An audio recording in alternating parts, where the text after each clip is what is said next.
condom kí ló wá nínú báàgì ẹ. ó ṣó trust mi mọ́ ni. obìnrin ó dàbẹ́ ni pé no forget pé mi ò trust ẹ mọ́ kí ló wá nínú báàgì ẹ. ẹ gbà mí ọkọ tí mo fẹ́ mọ́kọ́ lélẹ̀ kó trust mi o. The problem. And these are the things I've been telling you. So, Bami, until you explain, you continue condom why they no bag get over to explain back. Show trust me, money boni fair koko wa boni fair bere wa. Keep the condom why they no ejo egba mi. Eje ko down ìbéèrè yìí. Condom kí ló wà nínú bag yìí. Now, oni wọ́n fi ṣe seminar àbí ko tí on try àti pé wọ́n pín, àbí? Now. Àjọsaka pín. Mo de so ngba tí mo lọ seminar yẹn. Bí wọ́n ló fún mi ní go ahead o. Now, ìgbà tí wọ́n wá pín condom ńbẹ̀, ìjọ sọ fún mi kó tó délé pé wọ́n pín condom. Báwo ni mo tún ṣe máa pè é pé wọ́n pín condom. Ní sùúrù náà sórí condom ibi mẹ́rin ló ṣe kí ló dé tó fi jẹ́ pé mẹ́ta ló kù sínú ẹ̀. Wọ́n ti fi ẹyọ kan ṣe wọ́n ti fi ṣe seminar test fún àbí. Ṣé nǹkan tó ń sọ yóò dọ̀tí lẹ́nu ẹni ó dọ̀tí náà. Ó dọ̀tí náà. Kàyí sí ìwọ gan o géètì ara ẹ ó dẹ̀tí náà ó ní ara ẹ láti come out boldly. Ó máa lọ búra o. Mo ti sọ fún ẹ wàá búra ni o.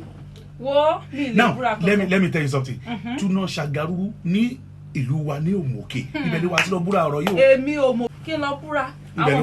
Àwọn búra tó yẹ pé téèyàn bá dé mẹ́sìn tó yẹ pé àmọ́ nǹkan tán ti pòpọ̀ tá àmọ́ nǹkan tó wà. Kò sí nǹkan tó papọ̀ tó bá yẹ pé ìwọ náà lo kọ́ńdọ̀mù yẹn fún olọ nìyẹn o. Àwọn pàdé létí olùrọ̀ rẹ. Ṣùgbọ́n tó bá yẹ pé kọ́ńdọ̀mù tí mo rí nínú báàgì ẹ̀ yìí tó bá yẹ pé lóòótọ́ náà pín fún ẹ níbi sẹ́mínà tí ò sí kankan tó mọ́wọ́ tó mẹ́sẹ̀. Now you are free. Èmi kọ́ náà lo kọ́ńdọ̀mù fún mi lo kọ́ńdọ̀mù kankan mi ìdẹ̀ lè búra mo dẹ̀ ti sọ mo ti sọ náà nìyẹn tó bá dẹ̀ ti believe mi ó tán nìyẹn mi lè kú dẹ̀rù mi nù my dear. Èmi ló máa ṣe ní àwọn ọmọ mi. Ó ti yé mi so o ti try àti sọ pé ìwọ nìyẹn àbí. Ọ̀rọ̀ ẹ̀gán ti wá yé mi sìn. Lọ́nà o. Obìnrin kan ti wà ń ta ni. Ó fẹ́ mu wọlé ó wá fẹ́ pa mí fáwọn ọmọ mi ẹlẹ́dàá mi ò ní jẹ́. Bẹ́ẹ̀ ni mo sọ fún ẹ. So o try àti yí. Tó o bá ti mọ̀ nípa ẹ̀ ó ti tán ìgbéyàwó wa tẹ̀síwájú ṣùgbọ́n àìsèpò tó bá mọ̀ nípa ẹ̀ wo jẹ́ kí n ti sọ fún ẹ o máa kan dàrin wà rí ó ti dàrú ọ̀rẹ́dì èsì lélẹ́yìí o èsì náà lè yí obìnrin àmà pamọ́ ṣèṣe ó sọ fún mi wà lọ búra ni o tó bá ti lè bú ara yẹn ó ti tán olùkọ́ wà bẹ́ẹ̀ gbogbo ẹ̀ wà bẹ́ẹ̀ àmọ́ nǹkan tó ti fi sílẹ̀ síbẹ̀ àwọn kinní tó yẹ pé tó bá ti lè jẹ́ ká lo báíbù.